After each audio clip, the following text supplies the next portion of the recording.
encontro, ou seja, em que temos reuniões durante o dia. E agora vamos ouvir a palavra do Senhor. Pois bem, bom dia com Jesus, né? Eu gostaria de formular uma pergunta antes de tudo. Se tem algum pastor que tem uma mensagem, uma palestra para esse período, estava pronto, prevenido em espírito, um auditório misto. Tem algum que estaria pronto para hoje, para agora? Essa pergunta eu deveria ter feito no primeiro período, né? Mas como tudo está sendo de improviso, você, tendo um assim diz o Senhor, nós estamos aqui para ouvir, da forma mais democrática.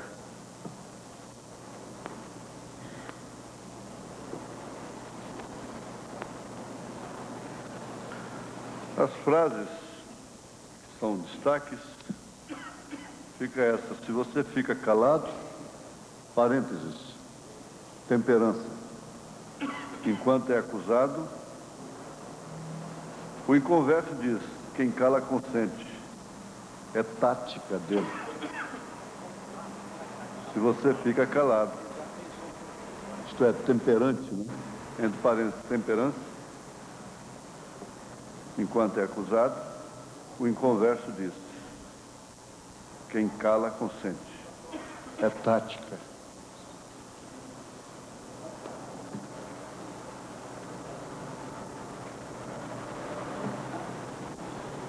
O nosso assunto se prende um assunto dos mais importantes depois da salvação. Eu confesso que não comissionei ninguém nesse encontro, como já disse, para deixar bem à vontade cada um que viria no encontro. Bem à vontade, para não haver constrangimento. A linha desse encontro é este. Agora, existe um assunto aqui preparado, eu tenho, que é o assunto exatamente depois da salvação, que é matrimônio, é casamento. Quem está bem com Deus e com sua família, está em paz, né? Vamos ficar de pé. Vocês ouçam esse salmo tão conhecido, que é bem-aventurado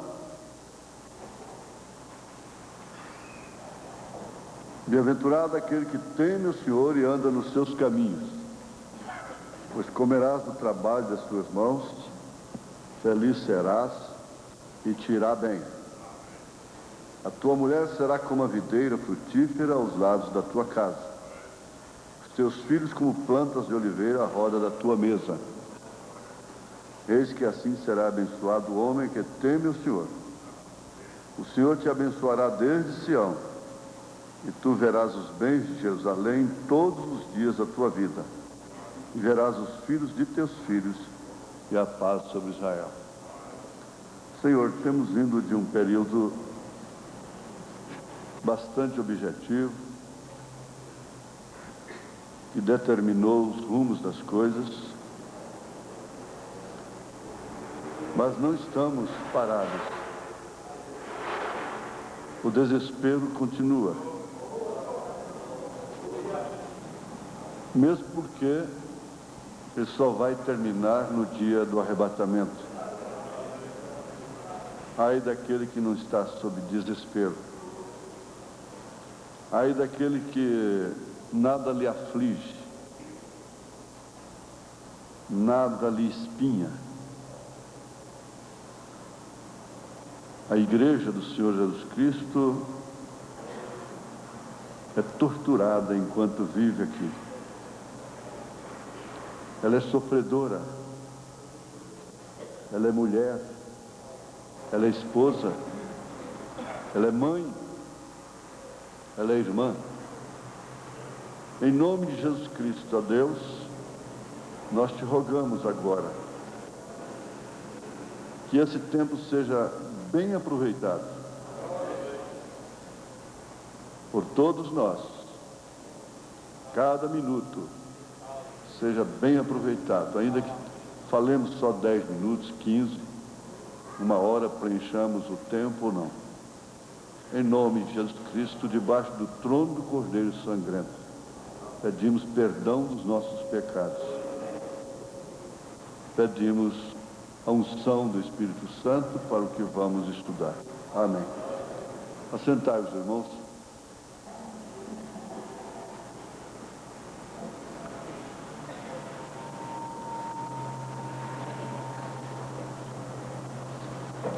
Infelizmente, o mundo não encara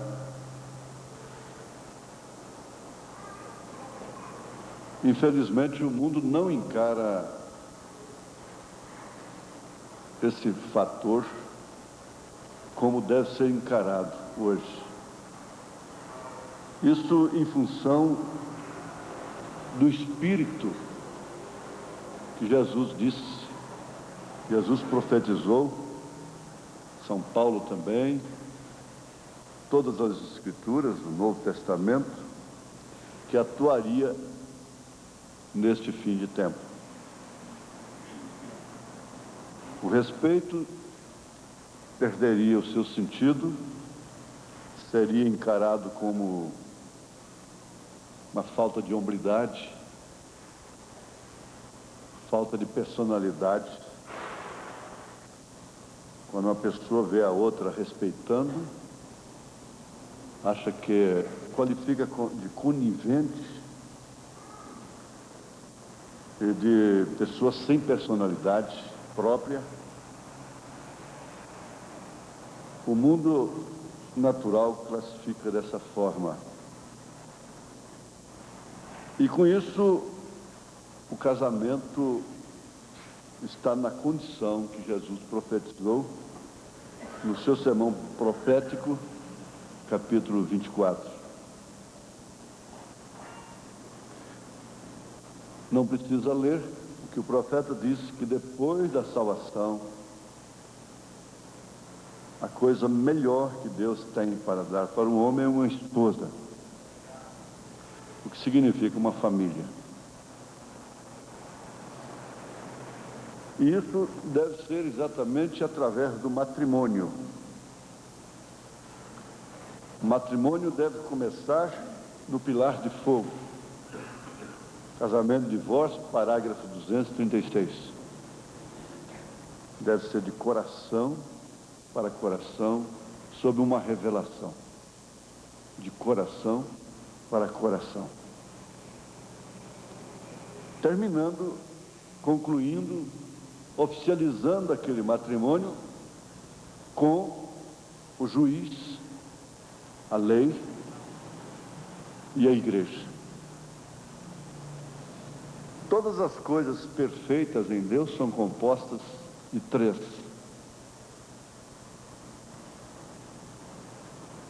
Deus é completo em 3, diz o irmão Branham. Então, ninguém deveria se casar antes de ter uma revelação de coração para coração. O profeta foi acusado disso. Ele disse: eu não sou culpado desta heresia de casamento espiritual. Mas o pilar de fogo não negou. Muito embora isto tenha sido confundido por falta de entendimento de muitos e propositalmente muitos fizeram de propósito, sempre para diminuir o irmão Branham diante das famílias, diante da sociedade, diante da igreja. Acusaram-no de que ele estava pregando casamento espiritual. E baseado em textos isolados, até hoje existe doutrina dentro da mensagem que o Senhor diz através do pastor: a sua esposa não é essa com quem você está casado, é aquela irmã que está casada com aquele irmão, e a esposa dele é casado e vice-versa. Vocês estranham que isso haja, mas existe. Isolando textos é que se obtém todas as heresias que existem no mundo. Não há heresia em relação ao cristianismo que não seja baseada na verdade. Não há. Não há nota falsa sem que haja a verdadeira, para servir de base. Nós nunca podemos perder a consciência do que significa realmente matrimônio. E isso envolve o sacerdócio. Envolve o sacerdócio. Porque o matrimônio não é simplesmente para regularizar, normalizar, ordenar, fazer uma ordem social, moral. Não é para isso. É diferente. Casou na lei, casou na igreja, tudo bem, é marido e mulher. Mas os casamentos errados não são propriamente aqueles que se ajuntam, não são somente aqueles que, bem entendido, se esse roncado saísse me ajudava tanto, né?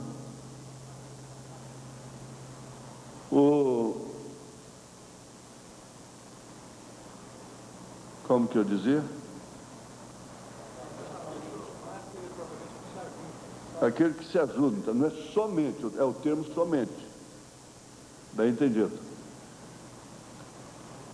Muitas pessoas, a maioria, estão se ajuntando através do juiz e da igreja.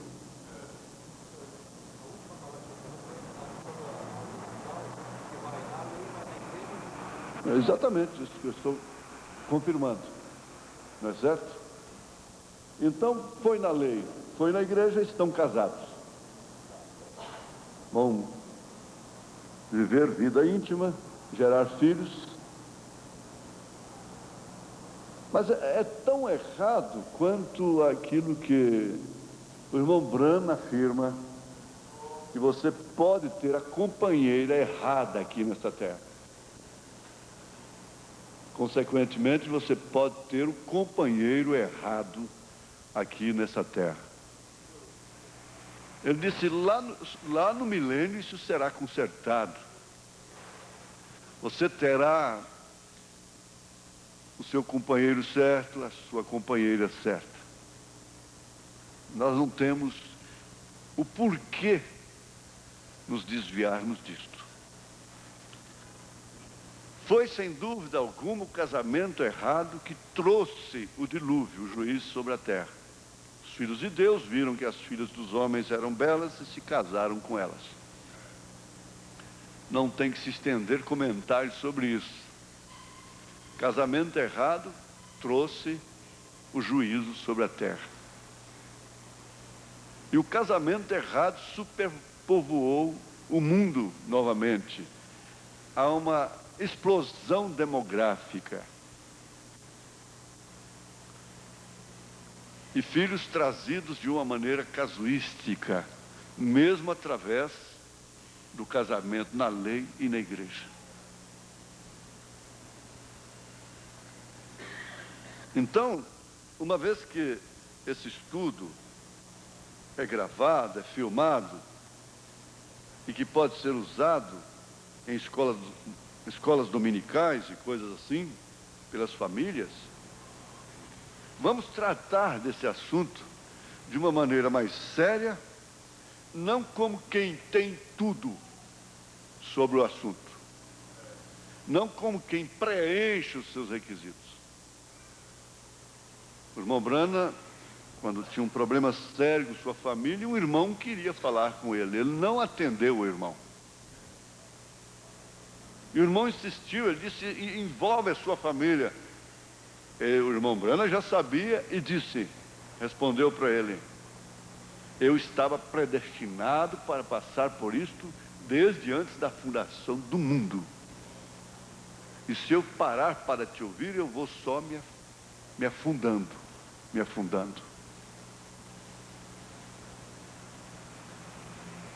O matrimônio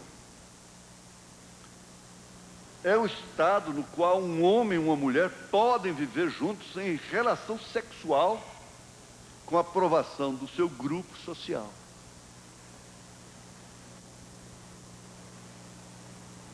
Isso é que é matrimônio, socialmente falando. Isso é que é o casamento. Vamos repetir, o matrimônio é o estado no qual um homem e uma mulher podem viver juntos em relação sexual com a aprovação de seu grupo social. O adultério, por sua vez, e a fornicação são relações que a sociedade não reconhece como constituindo um matrimônio. São relações extramatrimônio, extracasamento. Então aí se constitui o adultério. Se constitui a fornicação.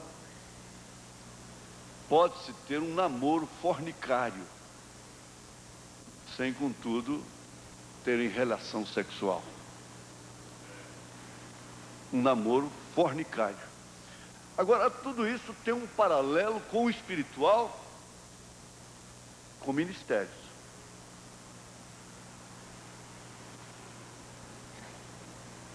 Nós vamos ter que relacionar uma coisa com a outra, porque assim nós vamos obter um resultado duplo, um resultado benéfico em todos os sentidos.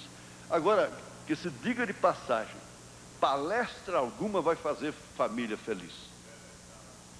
2 horas de casamento pregando um sermão até a noiva desmaiar, e a gente não vai fazer aquele casamento feliz. Não. Há muitas pessoas, tem casais que foram casados por pessoas erradas. As pessoas estavam erradas, mas elas estavam certas. E elas vivem 50, 60 anos juntos, até morrer, nunca se separam e são felizes. E há uma imensidão de casos de pessoas casadas por pessoas corretas e que, de fato, não estavam casadas. O irmão Brana nos dá o exemplo da mensagem Escolhendo uma Noiva, daquele casamento da moça rica, da Miss. Ele gastou 8 dias fazendo aquele casamento. No entanto, aquilo não passou de um fogo pintado na parede. Não passou de fantasia.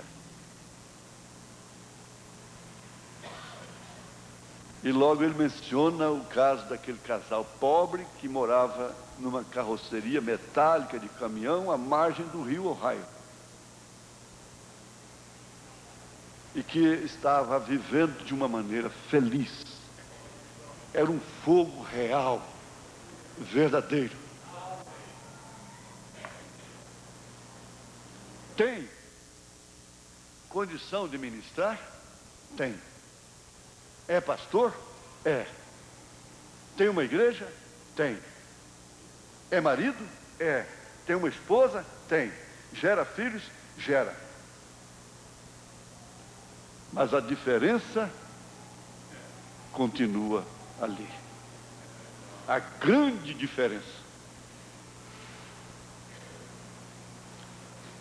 Então veja, nós nunca devemos perder a consciência do que significa adultério e fornicação.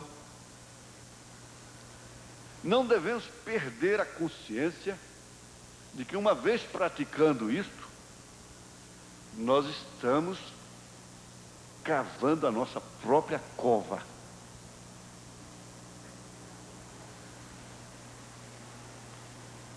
Pense nisso no setor ministerial. O anjo do Senhor disse para o irmão Brana: te cuida, tenha cuidado com dinheiro, fama e mulher. O dinheiro não dá escândalo, e oxalá que o mancebo de qualidade tivesse um caso com mulher. Talvez ele tivesse sido julgado, e quem sabe poderia até ser salvo. Mas ele nunca, ele obedeceu todos os mandamentos, mas por causa do dinheiro, ele foi para o inferno.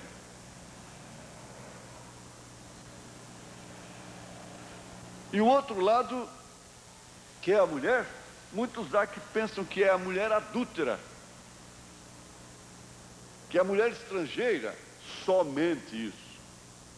Cuidado com a mulher, cuidado com sua própria mulher. O cuidado com sua própria mulher tem muito a ver com o cuidado com a sua própria igreja.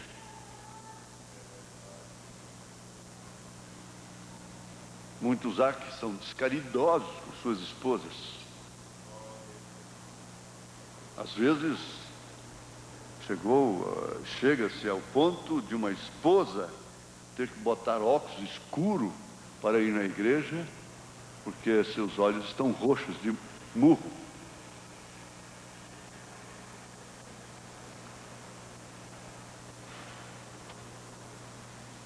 Veja só o espancamento, como ele ganha um terreno tão sutil e reflete como corajoso,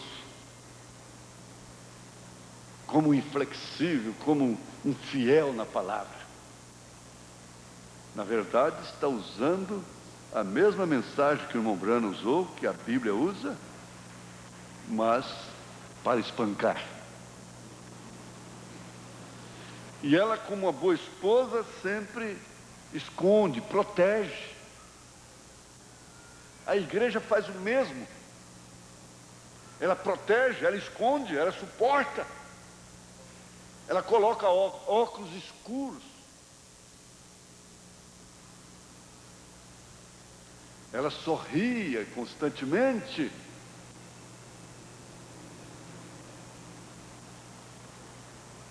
Ora, essa definição é necessária porque no Antigo Testamento a poligamia não é reputada como sendo sexualmente imoral, visto constituir um estado de matrimônio reconhecido, ainda que geralmente fique demonstrado não ser expediente. Então o profeta disse: a poligamia,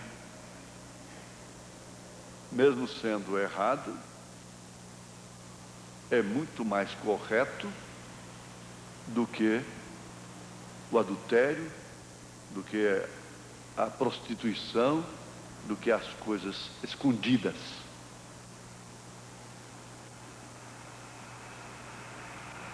Eu tenho essa referência e não posso pegar aqui agora, mas depois a gente pode dar essa referência. Se alguém tem aí, pode passar para mim, por favor.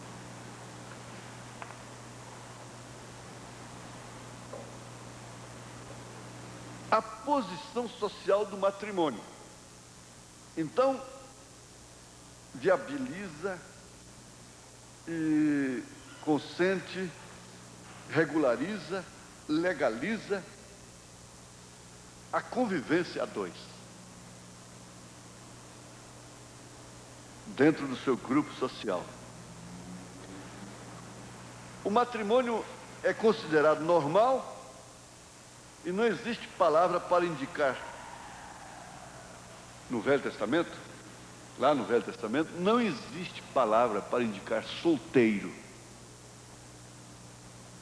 No Velho Testamento não existe palavra para indicar solteiro. Não.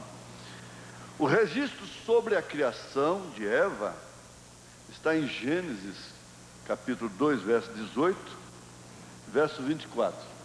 Quem vai fazer isso para nós? Pastor Mauro, por favor. Pode fazer?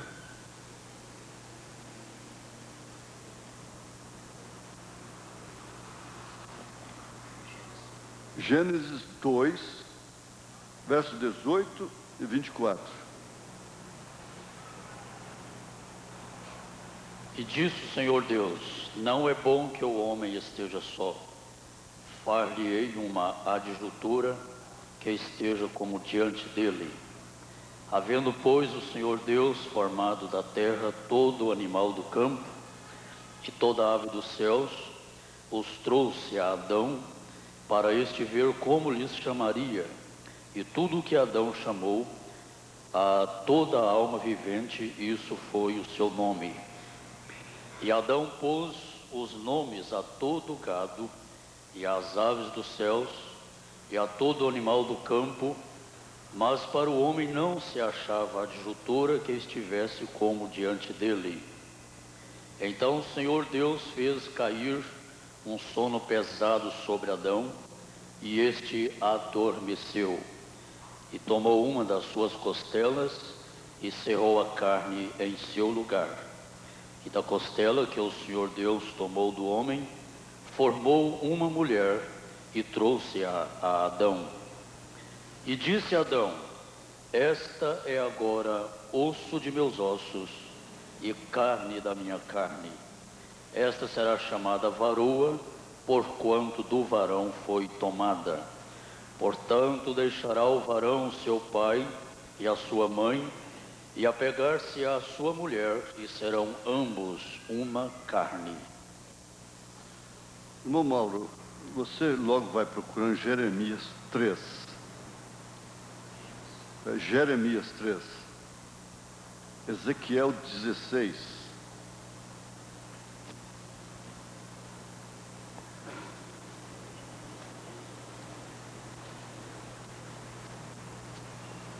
Um, dois e 3. Ezequiel 16. Oséias 1, 3.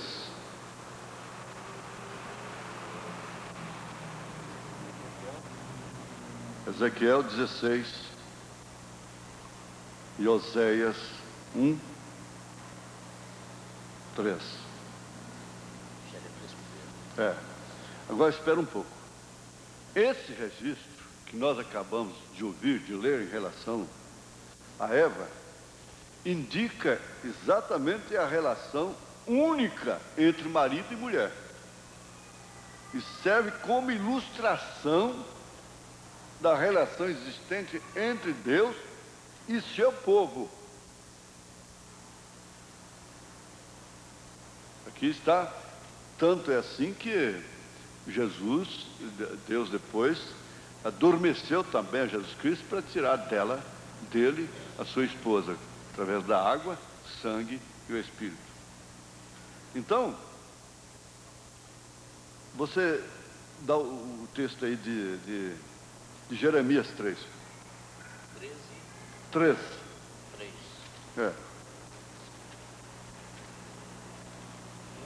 Por favor. Não, Jeremias 3, por favor. Eles dizem: se um homem despedir sua mulher, e ela se ausentar dele, e se ajuntar a outro homem, porventura tornará a ela mais? Não se poluiria de todo aquela terra? Ora, tu te maculaste com muitos amantes, mas ainda assim torna para mim, diz o Senhor. Aí então você está vendo o paralelo com a igreja. Porque nós tomamos muito cuidado com a parte social e esquecemos que pode se tornar amantes de si mesmos, e a coisa mais nojenta que existe diante de Deus, agrupamentos, partido político. A política dentro da igreja é o maior nojo que existe. Eu vou ficar do seu lado. Não, eu estou do lado do outro. E Paulo disse que são carnais. Aqueles que dizem, eu sou de Pedro, de Cefas, não é?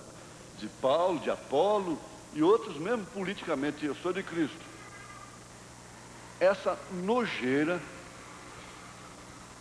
Deus não aspira. É nojeira. Isso é pior, porque você comete coisas no corpo e que você vai purgar no corpo. Você comete coisas na alma que você vai purgar com a alma. A sua alma é que vai purgar com aquilo. Então você vai encontrar pecado para a morte, você vai pegar e coisas assim.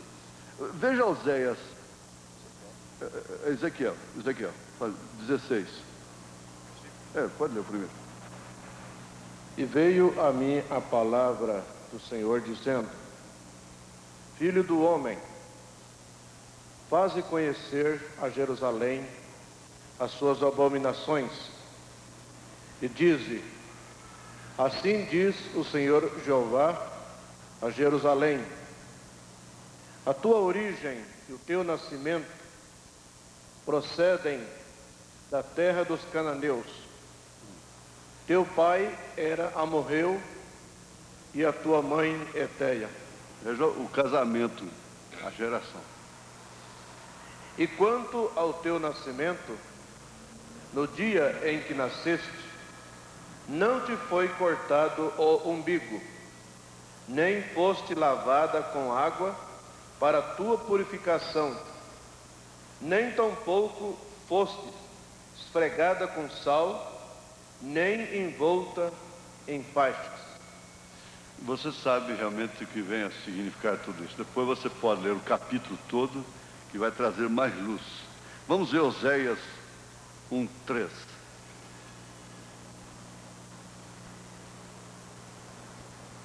E foi-se que tomou a Gomer, filha de Diblaim, e ela concebeu e lhe deu um filho.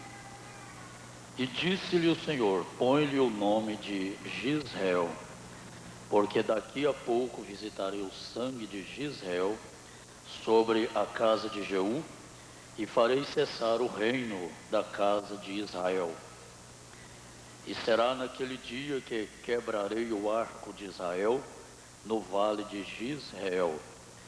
E tornou ela a conceber e deu à luz uma filha. E ele disse: põe-lhe o nome de Lo-ruama, porque eu não me tornarei mais a compadecer da casa de Israel, mas tudo lhe tirarei. Nós notamos aqui, depois também pode prosseguir o estudo do capítulo. Então, nós notamos que Deus está usando o casamento, usando filhos com nomes que vinham determinar juízos.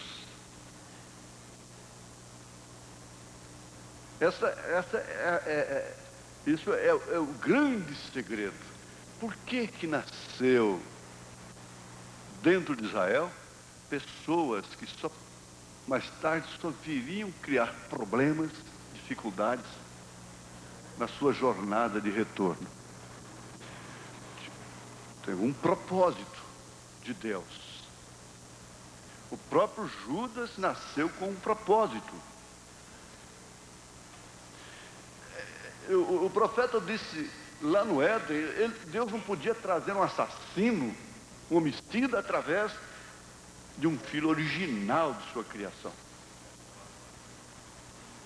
E tinha que haver um propósito para aquilo, para que ele manifestasse os seus atributos. Então, hoje, os nomes perderam o significado. Mas eles não perdem o significado. O nome sempre está falando de naturezas, de espíritos, porque esses nomes também são acompanhados por signos adequados para aquele nome, que é coberto aquele nome, para cumprir, através daquele casamento, um propósito, para o bem ou para o mal. E o caso de Jacó e de Esaú, que vieram dos mesmos lombos, no mesmo ventre. Você diz, pois bem, Jacó, Caim e Abel não tiveram os mesmos pais, mas Jacó e Esaú tiveram os mesmos pais. Então, quando estivemos diante de uma circunstância sobre como passou a semente da serpente dentro da arca, o que se pode obter do irmão Branham é que foi através de uma das noras de Noé. Então é dito, mas a mulher não tem a hemoglobina, não dá semente. Mas acontece que a semente era espiritual, não é a carne, não é o sangue, era semente espiritual. A coisa foi aí. E então as pessoas caminham de uma forma que tem que se encaixar simplesmente numa ordem social. Estando encaixado na ordem social, então tem todo amparado. Tudo bem, casamento na lei, casamento na igreja, mas vamos ver lá em cima. Tudo bem, a igreja está casada, a igreja tem até razão social registrada, ela é reconhecida como igreja pela própria nação, atende à lei em seus requisitos. Mas o que se deve pensar, para escutar, é onde está essa mente. A mente de Jesus Cristo está no coração, não está na cabeça. E a mensagem vivida e aceita pela mente da cabeça é que gera tudo que tem gerado. Como diz profetas denominacionais, deixa que eles próprios vão se destruir. Daqui a uns tempos eles estão brigando entre si.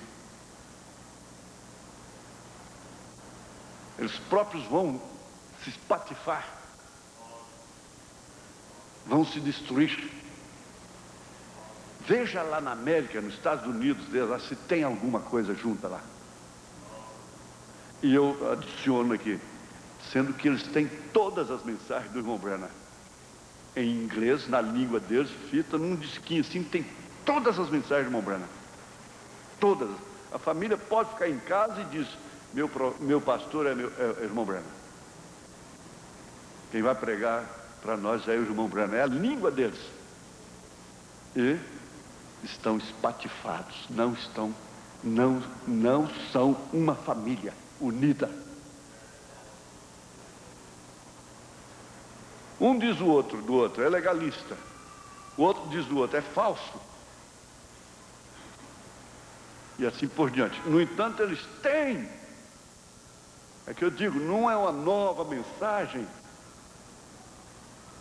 Por falta de uma nova mensagem que nós vamos deixar de ir no rapto, no arrebatamento aqui nesse país.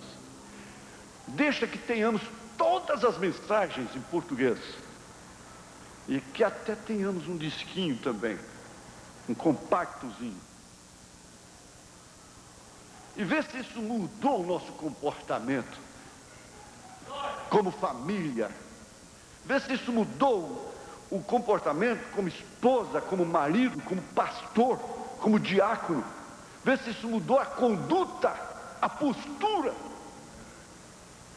Aquela mensagem nova que saiu, mudou.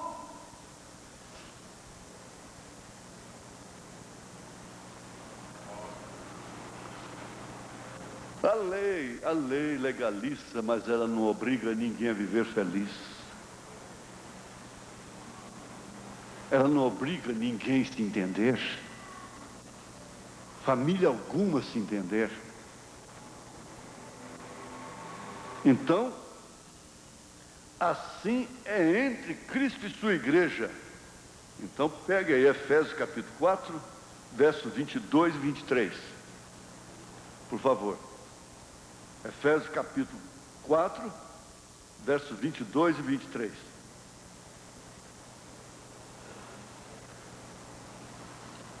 Que quanto ao trato passado... Efésios 4, 22 e 23. Que quanto ao trato passado, vos despojeis do velho homem, que se corrompe pelas concupiscências do engano, e vos renoveis no espírito do vosso sentido, e vos revistais do novo homem, que segundo Deus é criado em verdadeira justiça e santidade. Mudança, isso aqui é que faz o casamento com Jesus. É aí que faz o casamento com Jesus. Então depois vem Efésios 5, ele dizendo que vós mulheres sujeitai-vos aos vossos maridos como ao Senhor, vós igreja. Tá certo? Ele diz lá no fim do capítulo, ele está dizendo que ele está falando a respeito de Cristo e da igreja. Nós vamos ver a vocação de Jeremias de permanecer solteiro, Jeremias 16, 2. Jeremias 16, verso 2.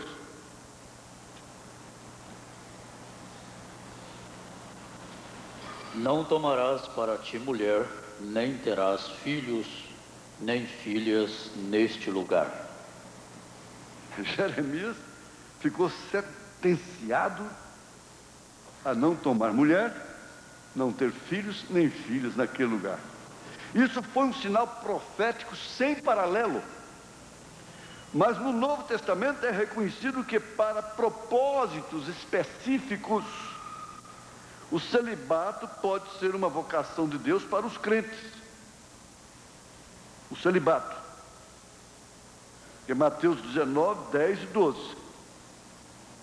São Mateus 19, 10 e 12. Veja lá. 1 Coríntios 7, verso 7 e 9, meu irmão. Disseram-lhe seus discípulos: se assim é a condição do homem relativamente à mulher, não convém casar. Ele, porém, lhes disse: nem todos podem receber esta palavra, mas só aqueles a quem foi concedido. Porque há eunucos que assim nasceram do ventre da mãe, e há eunucos que foram castrados pelos homens, e há eunucos que se castraram a si mesmos por causa do reino dos céus. Quem pode receber isto, receba-o. Muito bem. Vejamos 1 Coríntios 7, verso 7 ao 9. Porque quereria que todos os homens fossem como eu mesmo, mas cada um tem de Deus o seu próprio dom, um de uma maneira e outro de outra. Digo, porém, aos solteiros e às viúvas, que lhes é bom se ficarem como eu, mas se não pode conter-se, casem-se, porque é melhor casar do que abrasar-se. Agora veja aqui, é uma coisa tão tremenda que a vocação de Jeremias de permanecer solteiro foi um sinal profético, mas sem paralelo, e que depois no Novo Testamento é reconhecido para propósitos específicos, como foi esse caso de Paulo. E esse celibato pode ser uma vocação de Deus para os crentes, de um modo geral. Ele disse: você pode guardar a sua virgem. Ele disse para a moça: eu gostaria de vos propar, não é? E assim por diante.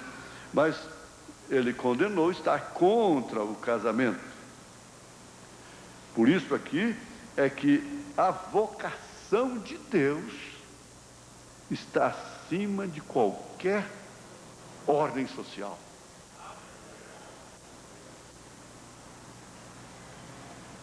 Essa vocação de Deus, Hebreus 5, ele disse: ninguém tome esta honra para si, a menos que Deus chame.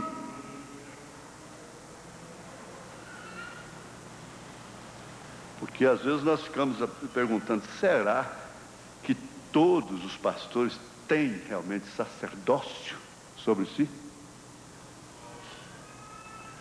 Tem ofício para ser respeitado?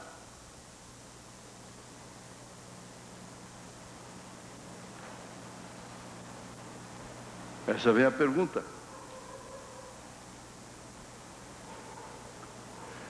Teria que ser definitivamente uma vocação de Deus. Tem que ser uma vocação de Deus para cumprir aquilo que o irmão Branham disse. Precisa-se de um homem mais delinquente do que eu para dizer que Deus errou em colocar aquele homem no ministério.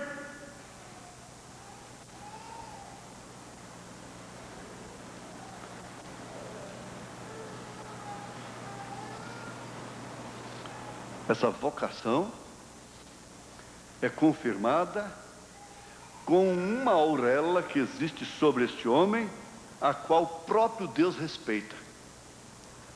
Vocês leiam Assim Como Fui com Moisés, parágrafo 37. Alguém tem aí? Assim como fui com Moisés? 37? Alguém tem aí? Como fui com Moisés? Não tem assim não. Como fui com Moisés, assim serei contigo. Como? Tem? É na letra C aí, irmão divino. Como fui com Moisés? Como fui com Moisés, assim serei contigo.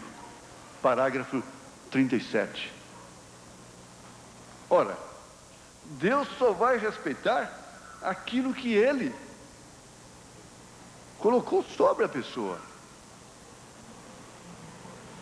Ele não tem que respeitar ordens humanas.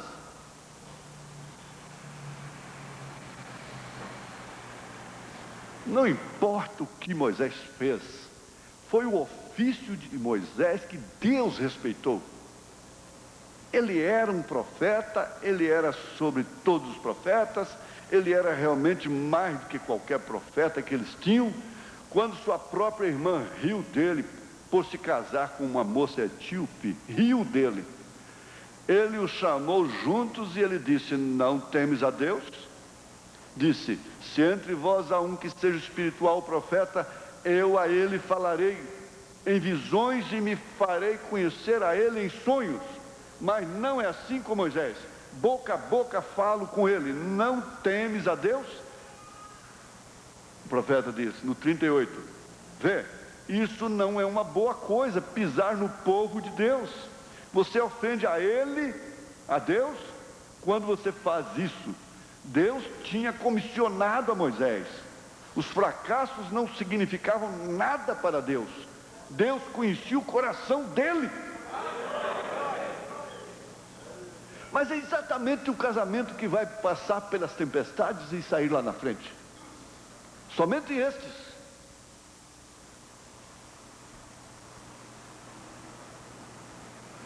Sob esse respeito da mulher com o marido e o marido com a mulher, é que o casamento atravessa os vales, os valados, as serras, as montanhas, as planícies, as tempestades. É somente assim que o ministério permanece. Se esta igreja não tivesse sido edificada sob uma comissão de Deus, ela já teria se espatifado há muito tempo. Não era da agora, não. Não é da agora, não, meus irmãos. Coisas muito menores levam pequenos grupos a se esfarraparem. Mulheres sendo bem tratadas, cortejadas por maridos, estão tratando de arrumar outro homem, porque estão infelizes com eles, com seus maridos, e homens infelizes com suas esposas, procurando arrumar outras. É isso que está acontecendo. Não existe de fato um casamento.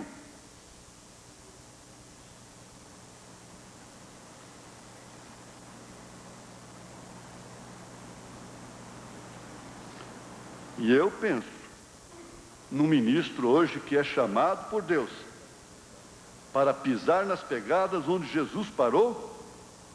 Que ordem, que comissão!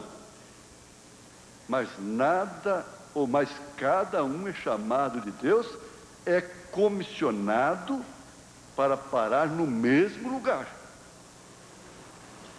No mesmo lugar. Eu serei convosco até mesmo em vós, até o fim do caminho.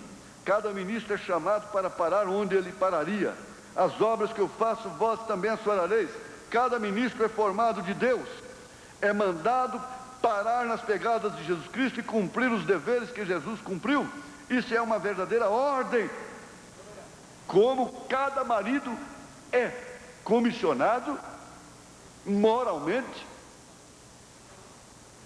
espiritualmente por Deus, a responder por marido. Porque Paulo manda a mulher se sujeitar a marido. A marido.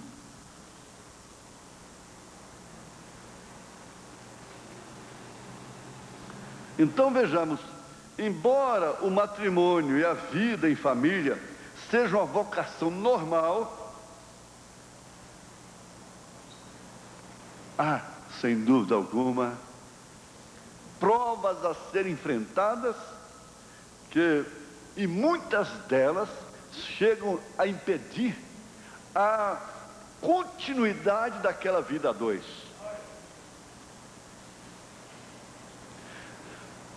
A vida passa a ser simplesmente suportada e depois chega ao ponto de ser insuportada, o que significa não tem mais condição de prosseguirem juntos. Por quê? Antes de tudo faltou aquela vocação, faltou aquilo que realmente o profeta diz em Casamento e Divórcio 236. Assim também é a revelação da mensagem do ministério. As portas do inferno não prevalecem contra um ministério levantado por Deus. 39, as 7 eras da igreja, a era de Sardes. O que tem os 7 Espíritos de Deus e as 7 estrelas? Apocalipse 3:1. Assim como este mesmo Senhor identificou-se com o homem na encarnação, Ele está novamente identificando-se com o homem pelo seu Espírito no homem. Estes são meus, diz o Senhor.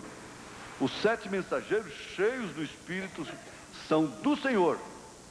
Eles podem ser repudiados, eles podem ser questionados. Verdadeiramente, para as mentes humanas, eles podem até mesmo não parecer qualificados. Não obstante, eles não são, não obstante, eles são os mensageiros para a sua era. Deus usou Abraão, ele mentiu. Ele usou Moisés, ele se rebelou.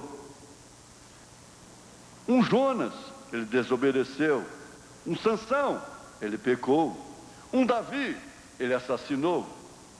Ele também usou um Josué e um José, e aqueles com culpas graves, excedendo em número aqueles cujas histórias parecem ser perfeitas. Todos são seus. Ninguém ousa negar isso. Ele os usou pelo Espírito e através de seu Espírito Santo, que Ele colocou dentro deles, para o seu próprio mestre eles permaneceram firmes ou caíram? E em todos eles foi cumprida a soberana vontade de Deus. Lutar contra eles estava lutando contra Deus. Tente a história refutar isto. Eles, no entanto, permanecem. O Deus eterno ainda anda entre o candeeiro de ouro e envia seus mensageiros pelo seu Espírito com a palavra ao povo de cada era. Agora eu pergunto, se Deus não está aqui, onde é que Ele está? O irmão Branham fez esse desafio. Ele disse, me diga isso que eu irei para lá. Mostra isso com frutos, com as qualificações de Deus, e eu irei para lá. Ora, a monogamia, ou monogamia, não é? É implícita na história de Adão e Eva, visto que Deus criou apenas uma esposa para Adão, não foram duas. Não havia ali a poligamia no princípio. Não obstante, a poligamia passou a ser adotada desde o tempo de Lameque, em Gênesis 4:19. Gênesis 4:19.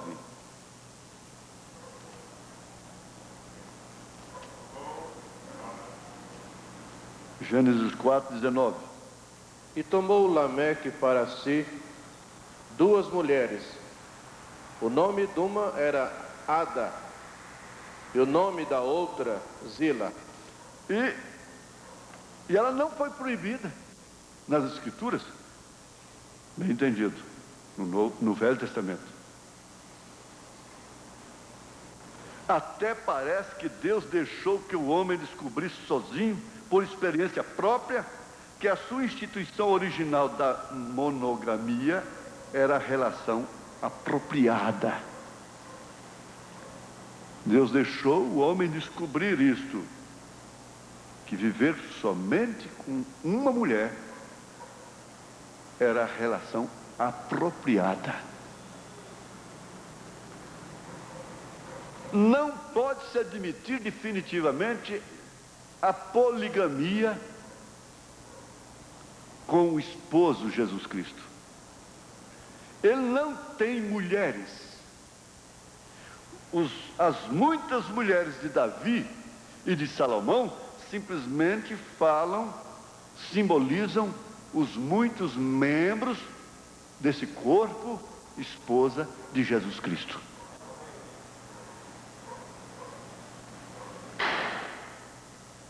O que tem a ver você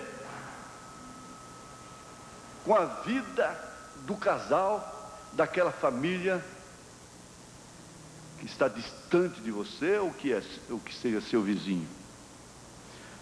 A menos que você possa dar um conselho e dar um remédio na hora certa, prestar um socorro, você não responde para aquela família. E você pode incorrer criminosamente numa intervenção desapropriada, inadequada, e dizendo ao irmão Branham, e você fica responsável por aquilo. Cabe a você perguntar, quem me comissionou para fazer isto?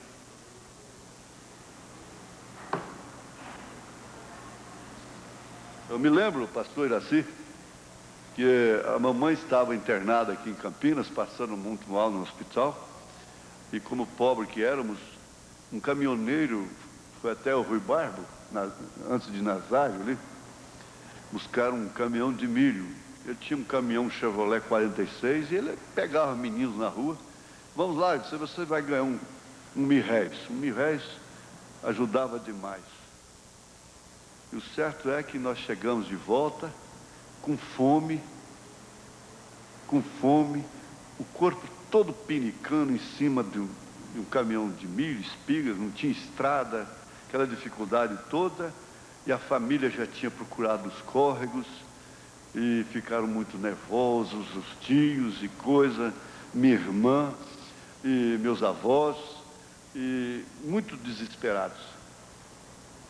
Eu me lembro perfeitamente como hoje, que eram 4 tios, e um deles, o único que vive até hoje, por sinal, um cabo de ferro de passar, desse cabo de borracha, para me bater. Ofereceu para um, ele disse, não, eu não vou fazer isso. Ofereceu para outro, ele disse, eu não faço isso, eu não vou bater nele. Eu estava ali, aquele tempo, sem camisa, calça curta, o corpo já ardendo, das palhas de milho, colher milho, jogar dentro do caminhão, viajar em cima daquilo, fome e tudo. Um deles disse, não, eu nunca dei nenhuma camisa para ele, eu não vou bater nele. E esse então disse, pois eu bato. E me deu 3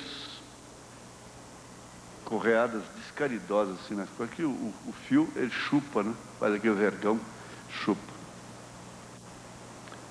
Ele se sentiu comissionado a fazer isso, autorizado a fazer aquilo. Os outros, numa autocrítica, um deles chegou a dizer, eu nunca dei uma camisa para ele.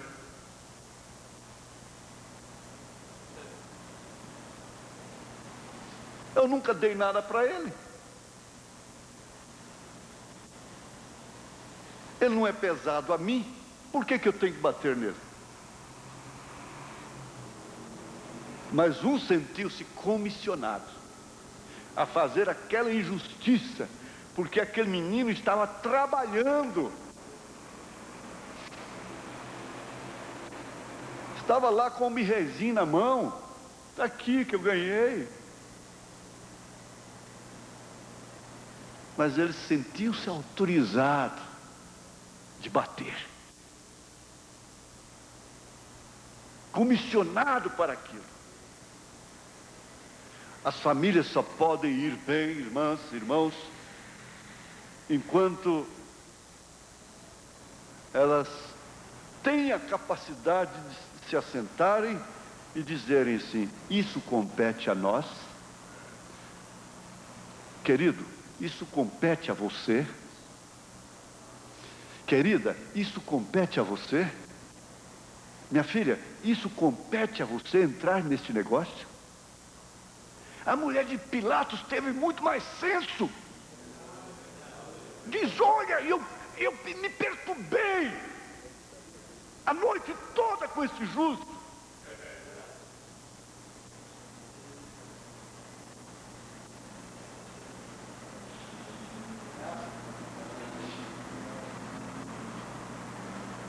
Deus passou a confiar a mulher a um homem. Deus passou a confiar um homem a uma mulher. Deus confia um homem a uma igreja. E Deus confia uma igreja a um homem, que Ele chama para aquilo, que Ele convoca para aquilo. A ponto do irmão Branham dizer assim, o teu pastor é teu marido espiritual. Até a ponto de dizer, a igreja que não respeita o seu pastor é como a mulher que não respeita o seu marido.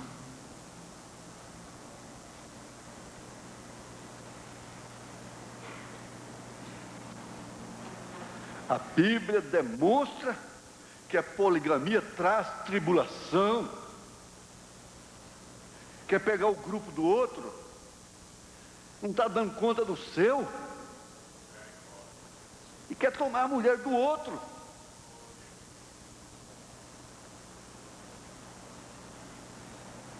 Lá no Oriente existe a poligamia, mas o homem tem que tratar, sustentar tantas quantas mulheres ele tiver, até o número de 7.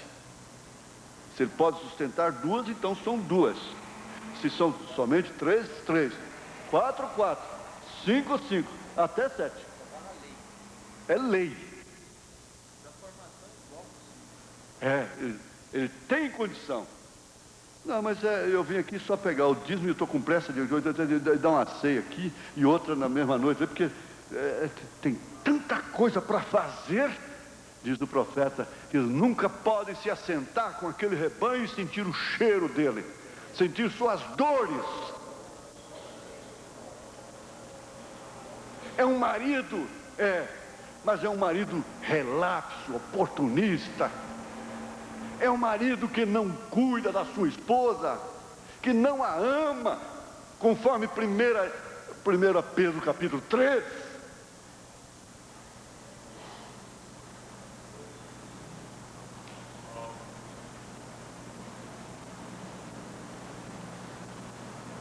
Mas ele tem que ser respeitado. Ele tem as mensagens respeitos para a igreja, só não tem para os colegas. Ele tem a palavra igreja para a sua igreja, só não tem para os colegas. Você tem Bíblia para te proteger sua família, só não há Bíblia para proteger a família dos outros na sua casa. É isso? Foi nos dito aqui, se não me falha a memória, irmão Carlos, lá do Uruguai, fez essa lembrança. Eu não sei se foram nas citações também. Se o Espírito Santo, Jesus, te perdoa, e você quer esse perdão para outros? Você quer? Você sabe perdoar a sua esposa? Você sabe perdoar o seu marido? Sabe? Ou sabe fazer com que ela te peça perdão? Ou sabe fazer com que ele te peça perdão? Sob uma pressão. Uma mulher aqui disse uma vez para um machão, marido dela, esse macho que bate em mulher.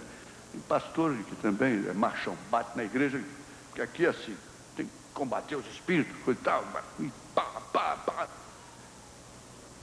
Ela disse, olha, eu não tenho medo de você, eu tenho respeito por você. Você está confundindo medo com respeito. Você tem uma mulher cristã que te respeita, mas o abuso do poder é demais.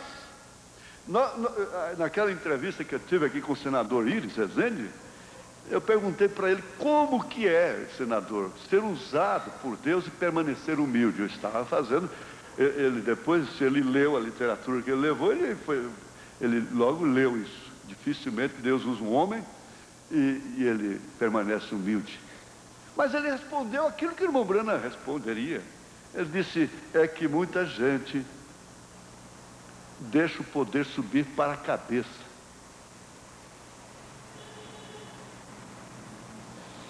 Eu tenho dito assim, se eu tenho que descer, eu vou descer como subir. Porque eu nunca subi através de fracasso de ninguém. Esta igreja nunca precisou de ouvir pichamento de outros pastores por causa dela.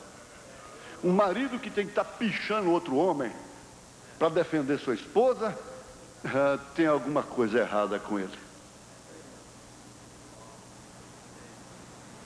Esse paralelo não falha.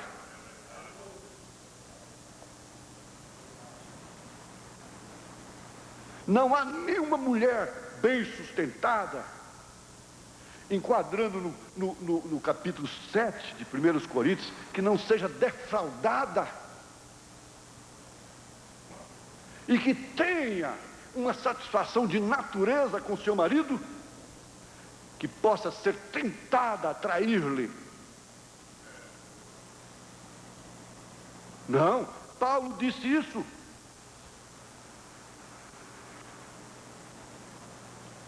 Primeiros Coríntios, capítulo 7. Estou falando somente a palavra. E aquilo cobre multidões de falhas daquele homem. Existe um segredo, uma molinha que prende isso, um elo que prende. Mas, porém, toda a vida, ele é meu homem. Eu vivo é dele. Eu vivo é dele. Por isso vivo para ele. É isso, a igreja e o pastor é isso.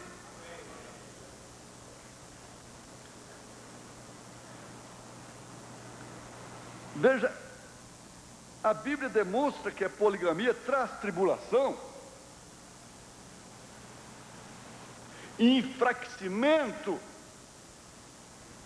das unidades faccionadas que estão distantes, traz enfraquecimento do amor, porque opera somente através de uma cultura, de uma lei, que é uma cultura.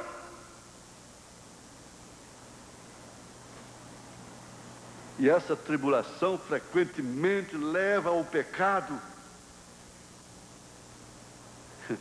Aí nós temos exemplo, não vai dar para ler. Vocês podem até se sentar, se eu pedir, porque as referências são tantas e são maravilhosas. Eu vou só citá-las, vocês anotem. Como, por exemplo, nos casos de Abraão, Gênesis 21. Gênesis 21. Gideão, Juízes 8, 29, 9. Você viu o que Sara arrumou com Agar depois, né? Para o próprio marido. Juízes 8, 29, 9 e 57. Davi, 2 Samuel 11, 13. Salomão, 1 Reis 11, de 1 a 8.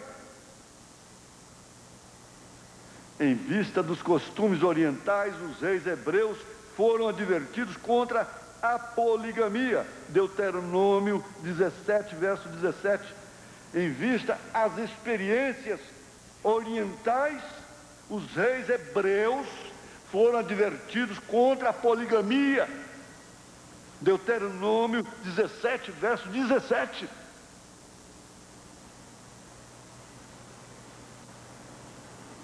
Então aguenta a bucha, aguenta a tribulação.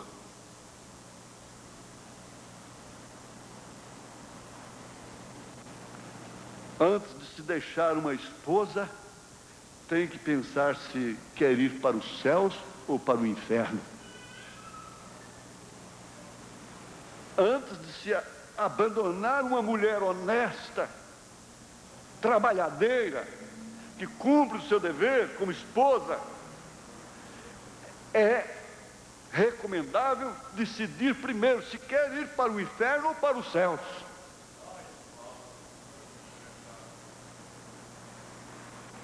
Porque aquela consciência nunca mais terá paz.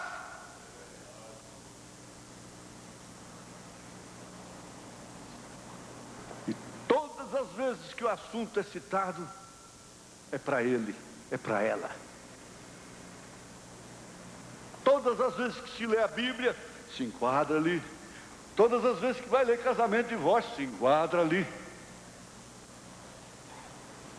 E conforme nós estamos atuando dentro de um corpo, dentro do lar, qualquer coisa que fala, que combina com aquilo é insulto, é proposital, é chicote.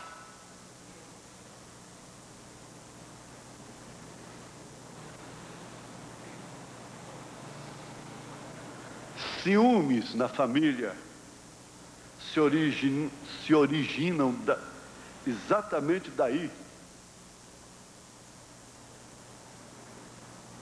Como no caso das duas esposas de Elcana, uma das quais se mostrava adversária da outra, 1 Samuel 1, verso 6, Levítico 18, verso 18. É difícil saber até que ponto a poligamia foi praticada, mas por causa de considerações econômicas, é bem provável que era mais comum entre os ricos do que entre o povo em geral. Herodes, o Grande, teve 9 esposas em certa ocasião. Joséfo, antiguidades, no registro histórico marca isso. A poligamia continua em prática até os dias atuais entre os judeus nos países islamitas, até hoje. Mas ela nunca fala do José e sua mulher.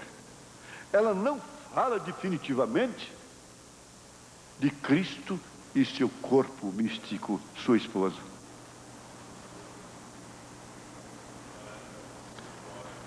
Quando a poligamia era praticada, a posição das esposas e a relação entre si podem ser apreendidas tanto pelas narrativas como pela lei, viu? Era natural que o marido se inclinasse para uma mais do que para a outra. Aquela que lhe oferecia mais dízimos, aquela que tem maior número de pessoas, então eu posso passar uma semana, 15 dias ali. Mas a outra é só um pouquinho, é só um tempinho que eu não tenho tempo. A coisa é isso aí mesmo, não tem que fugir disso. Era natural que o marido se inclinasse para uma mais do que pelas outras. Assim é que Jacó, que foi enganado e acabou sendo polígamo, amava mais a Raquel do que a Lia. Gênesis 29. Elcana preferia a Ana a despeito de sua esterilidade. 1 Samuel capítulo 1, de 1 a 8.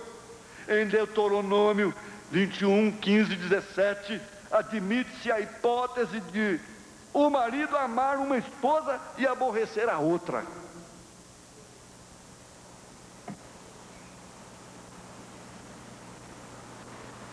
Cabe a nós, a cada um de nós, prosseguir nesse paralelo, visto que as crianças eram importantes, pois levavam avante o nome da família. Uma esposa estéril podia permitir ao marido que tivesse um filho de sua escrava. Filho da escrava, ela dava luz em seus joelhos. Isso era prática legal na Mesopotâmia civilizada. Por exemplo, o código de Hammurabi,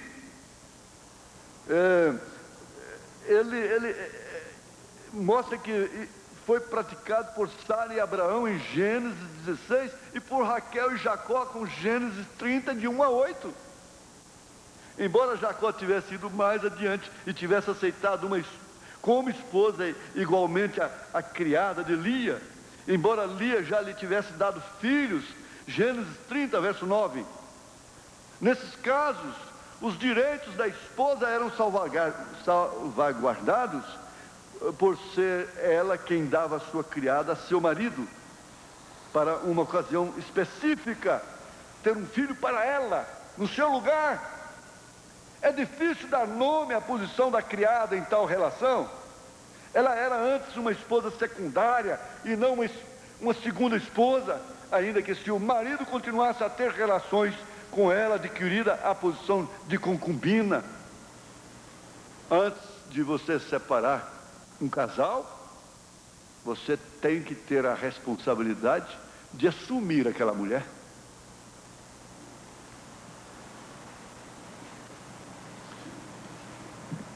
Você quer que ela fique sem mulher, sem marido?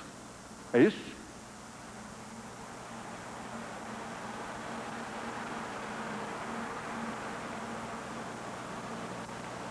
Eis por qual motivo talvez Bila foi chamada de concubina de Jacó em Gênesis 35, 22, enquanto Agar não é classificada como concubina de Abraão em 25, verso 6, Gênesis 25, verso 6.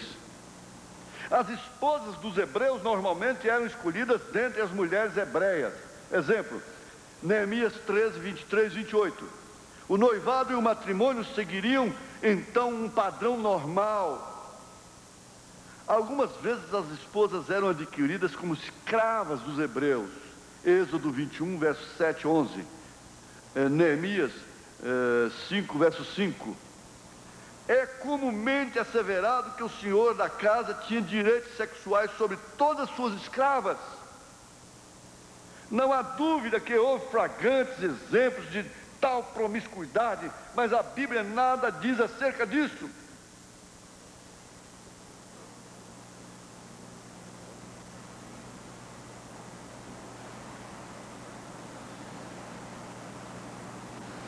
É difícil manter uma posição como essa. Me permita um testemunho próprio. Eu estava num negócio praticamente pronto para trocar um carro maior, o que não deu certo por último. E logo fui aconselhado a procurar um irmão em São Paulo. Eu disse, não, eu tenho que procurar o pastor dele. Ah, é? Não, o senhor está certo. Tem que procurar o pastor dele.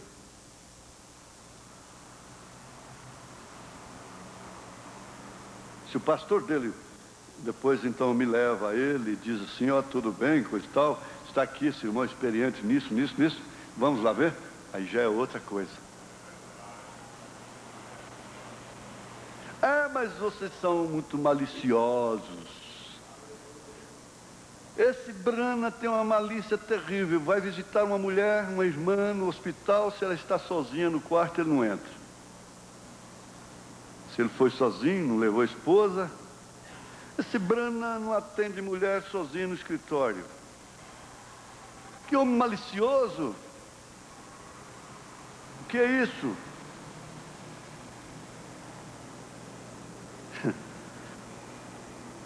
Isso é só para quem vê, para quem Deus abre os olhos, para quem sofre consequências.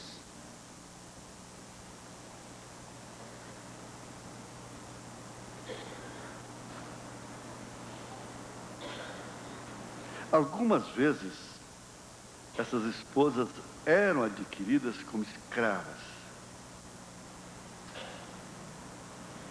É digno de nota que Êxodo 21, versos 7 ao 11, e Deuteronômio 15, verso 12, distingue entre a escrava propriamente dita, que devia ser libertada depois de 7 anos, e a escrava que tinha sido deliberadamente tomada como esposa ou concubina, e que não podia exigir sua libertação automática, visto que seus direitos, nesse caso, são estabelecidos por leis.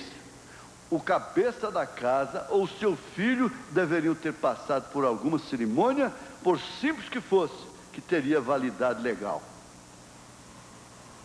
Ao falar sobre os seus direitos, essa passagem não os faz dependerem da palavra dela contra a palavra do cabeça da casa, nem mesmo do fato dela haver dado um filho a ele ou ao seu filho. É difícil dizer qual era a sua posição. Sem dúvida alguma, essa posição variava de conformidade com o fato dela ter sido a primeira, a segunda ou a única esposa do dono da casa. E conforme já prevemos aqui anteriormente, ele estava sempre em problemas.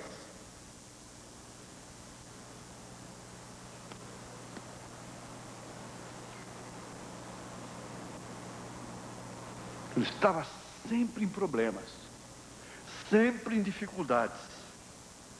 No caso em que fosse dada ao filho da casa, é provável que desfrutava dos direitos integrais da posição de esposa. O fato é que essa lei, conforme é demonstrado pelo contexto, trata dos seus direitos como escrava e não primariamente na qualidade de esposa. Além disso, esposas podiam ser tomadas dentre cativas numa guerra, contanto que não fossem palestinianas. Deuteronômio 20, 14, 18. Alguns escritores reputam tais cativas como concubinas, mas os regulamentos de Deuteronômio 21, 10 e 14, elas consideram como esposas normais.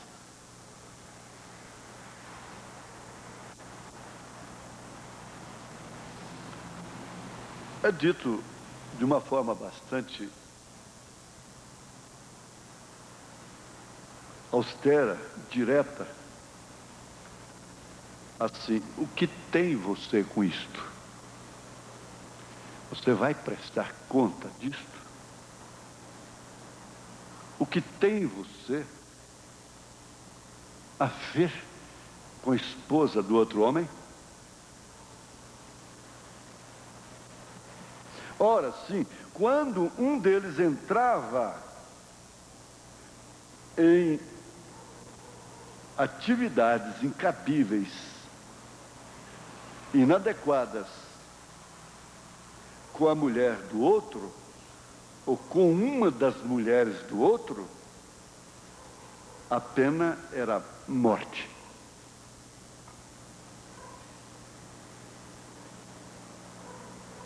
A pena era morte.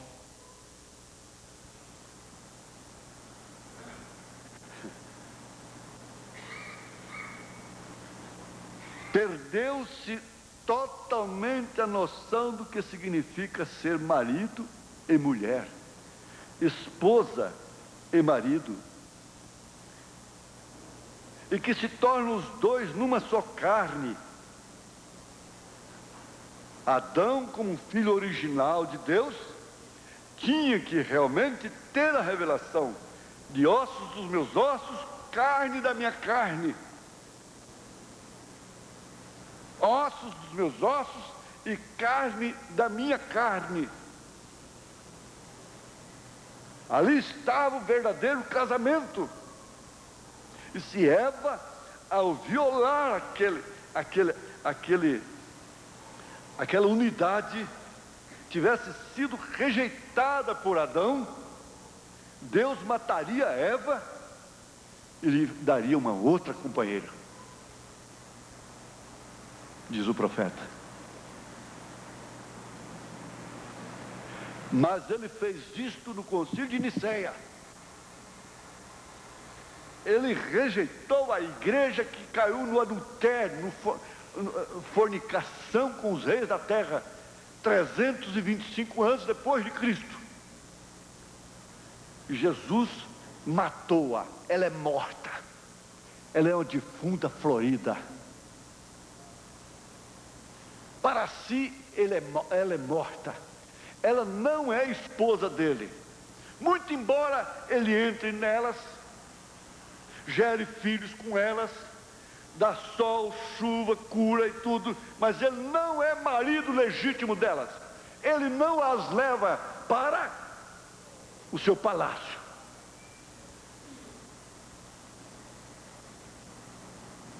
Ele nunca entrou no seu coração, ele entrou na sua cabeça. Ele nunca foi até o âmago dela. Ele fica só na cabeça.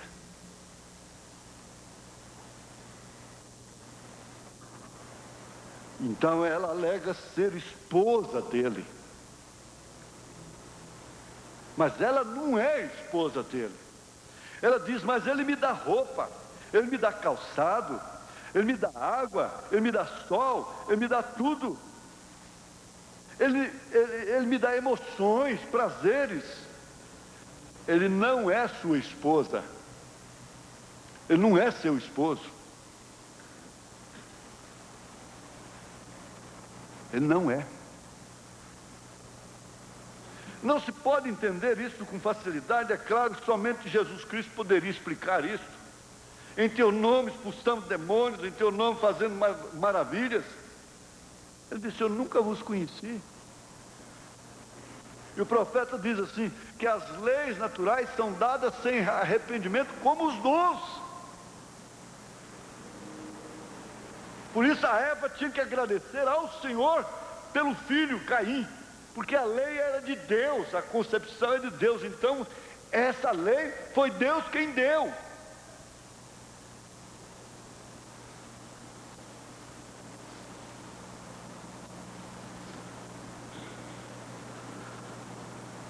Aqui na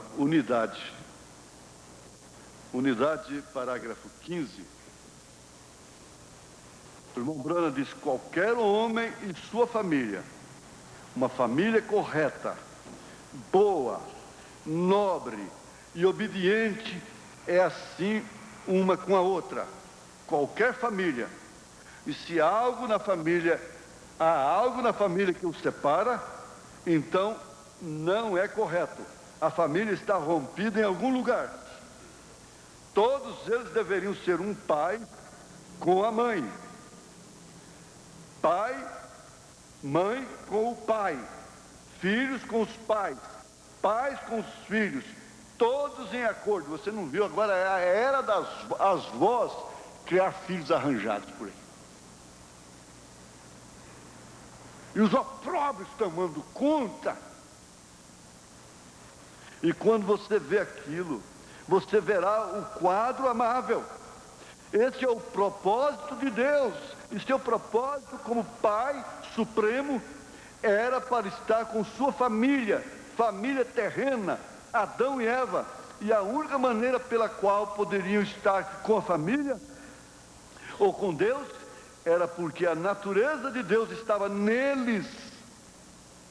Eles eram casados em natureza. Então aquilo os fez com a natureza de Deus neles. Então com cada um de Deus, todos eles se tornam um. Não é este um bonito quadro? Deus em sua família, Pai sobre tudo, supremo, nenhuma morte, nenhuma tristeza, nenhuma dor de coração, nada, simplesmente gozo inexprimível, nunca estar enfermo, nunca ter uma dor de coração, simplesmente um com Deus. Que quadro! Porque a própria natureza de Deus estava nestas pessoas e, portanto, o que elas fizeram, elas seguiram no caminho de Deus e Deus com elas se tornou um. Jesus orou em São João capítulo 17 e versículo 11, para vocês que anotam esses temas de escola dominical. Eu tenho muitos deles nesta manhã. João 17, 11. Jesus orou para que a igreja e ele fossem um, como ele e o Pai são um. Só existe um ministério da mensagem na terra. É a sequência, é a corrente, é o ministério do irmão Brana, que chegou no Brasil, chegou no Uruguai, chegou no Paraguai, chegou em toda a terra, no Japão. É o ministério do irmão Brana. Está você comissionado nesse ministério? Faça então só aquilo para o qual ele te comissionou.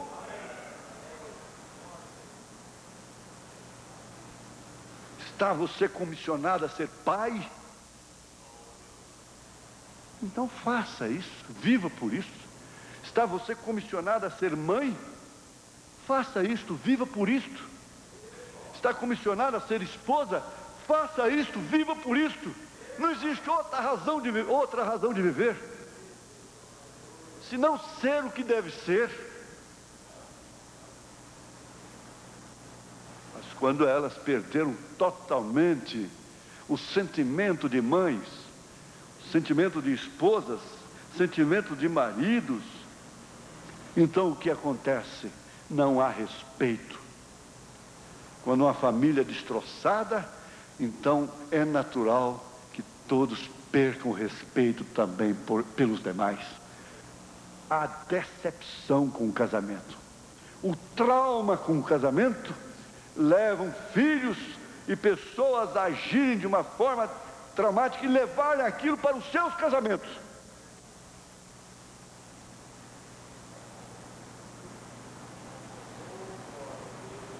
Não, um pequeno grupo, gente, não tem que estar sofrendo coisas. Você chegar em casa e diz, olha bem, eu vim ali, eu vi 3 defuntos, que coisa terrível, o carro passou, esbagaçou um motoqueiro, um outro na garupa, a mulher estava gestante, está lá toda esbagaçada. Oh Deus, abençoa essa comida que vamos tomar com ações de graça. E a imagem da mulher já que está lá. Oh Deus, abençoa essa comida, oh Deus, levando um desastre para dentro de casa. Quando não é a televisão ligada nos jornais, mostrando mataram, roubaram, e escândalo, e dando lavada em gente, e aquela coiseira toda, dentro de casa. Levando aquilo para casa. e depois dar vida pela família. Se for preciso, mata, se for preciso, briga, atravessa o peito na porta e diz: aqui é minha casa, eu tenho direito, é privativo, tem privacidade. E de repente diz aqui, ó, que desgraça que aconteceu, que miséria, que isso, que aquilo, que... Então leva tudo para dentro de casa, leva tudo para dentro da igreja. A igreja não está interessada a saber de nada daquilo que não lhe compete, de nada daquilo que não lhe venha preparar para o arrebatamento. A igreja não interessa por nada que não venha contribuir com a sua fé. E um mínimo de sabedoria daria para entender que só vai destruir a sua casa, sua própria casa será destruída. Oxalá, diz o irmão Brana, que as minhas tristes experiências servissem como pedras para vocês pisarem em cima, e não de tropeço, mas para pisar em cima e saírem do outro lado. Muda sua conduta com sua esposa, ela não é um capacho seu, não. Muda a conduta com sua esposa, ela não é um batedor de roupa, ela não é uma escrava, ela não é a concubina, ela é uma adjuntora. Mude a sua conduta com seu marido.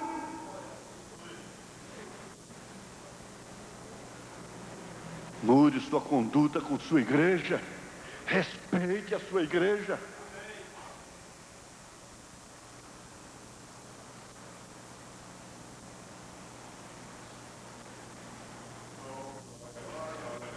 Sabe por quê? O profeta diz aqui, na mensagem, o poder de Deus para transformar, parágrafo 15.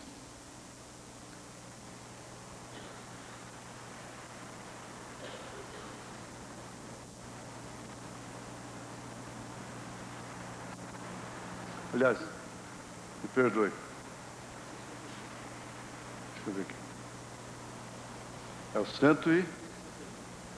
160? É isso.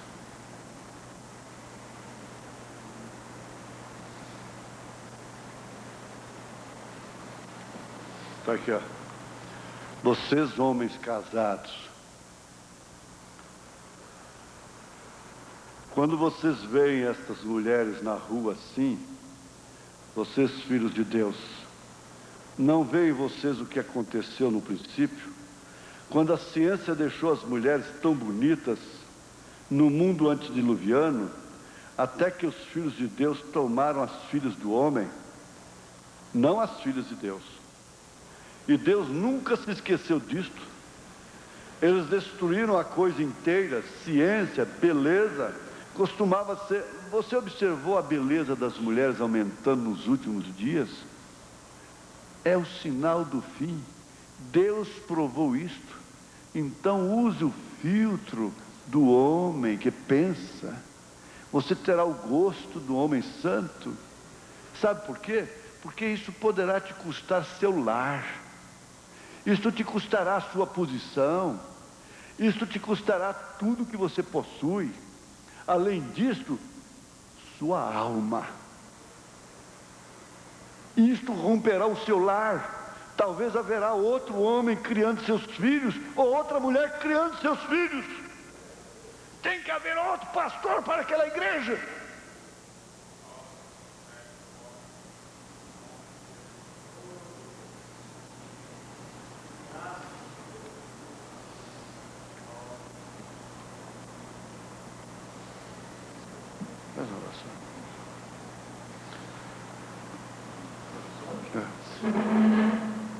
Se Deus quiser, às 18 horas nós estaremos de volta aqui. Infelizmente, eu quero dizer o seguinte, olha, eu vou deixar a mercê do Espírito. Se se houver amanhã, no primeiro período, terá que haver uma aprovação ou não, se continua ou não este assunto, este estudo. Então vamos ter sobre o noivado, sobre a escolha do cônjuge, a troca de presentes,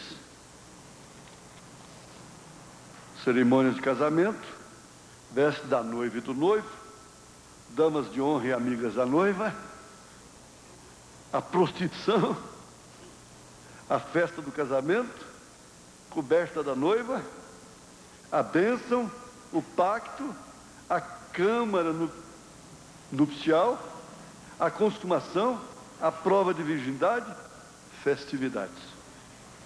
Eu não sei se convém continuar.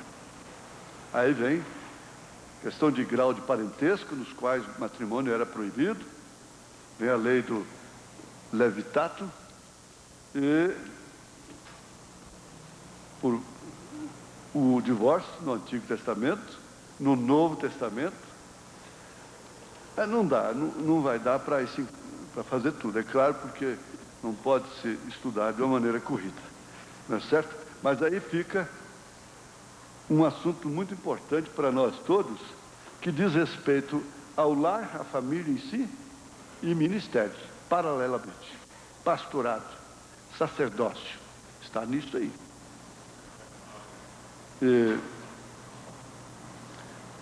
6 horas da tarde a gente está aqui, amanhã de manhã, 7h30.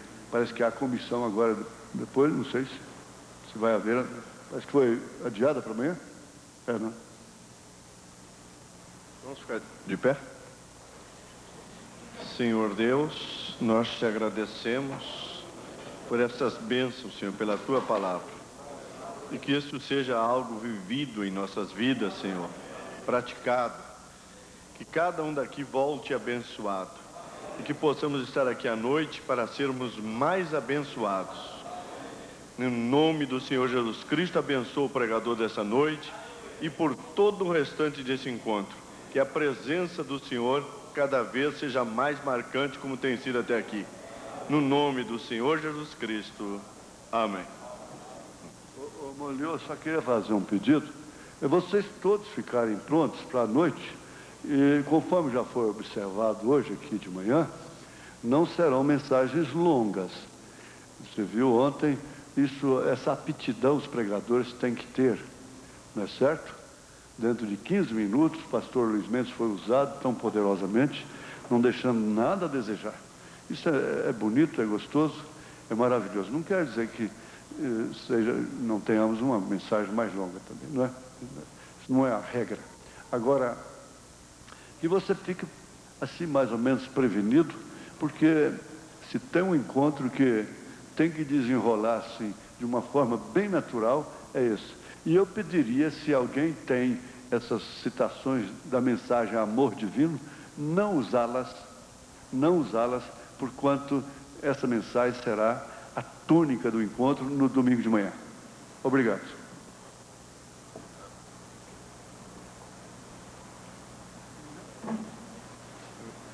Então, está encerrado até às 18 horas. O Senhor vos leve em paz. Vos abençoe.